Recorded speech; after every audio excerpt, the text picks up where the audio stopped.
This edition of the Ridley Report is brought to you by NHLiberty.org. NHLiberty.org.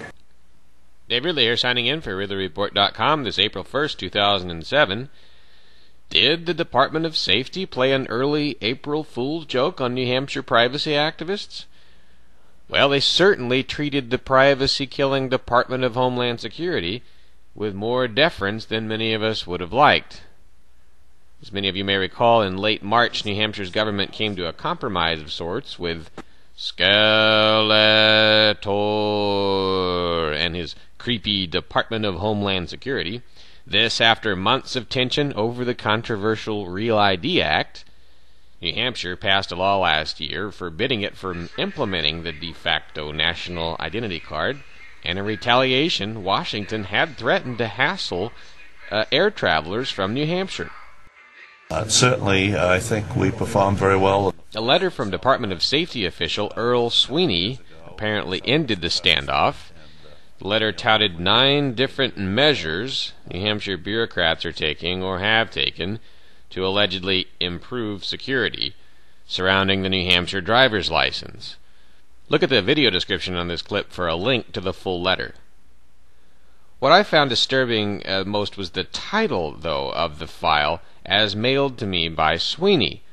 Quote, Real ID Extension Letter 2.doc. That's consistent with the copy Wired.com received and published on March 27th. If the letter was not supposed to be a request for an extension, why is it called, quote, Real ID Extension Letter 2.doc, unquote? Is that a subtle way of giving Skeletor a fig leaf to, behind which to hide his reverses at the hands of the Real ID rebels? Why should our officials, who get their money from us at the point of a gun, be using that money to help Skeletor, who wants to destroy our privacy? Well, they shouldn't be using it for that purpose. And much as I might like the affable and genteel Assistant Commissioner Sweeney, I wish he had not sent this letter at all. And I'm still wondering whether some of the changes he's promising and implementing might have bad consequences for New Hampshire residents. And what was Governor Lynch's role in drafting this letter? Was he looking for fig leaves as well by having someone else send it? Still waiting for a return call from him as well. In the meantime, I invite viewers to click on the Wired.com link in the video description. That way you can view the actual text of the letter. If you see specific concerns of your own, please post them to the comments section for this video.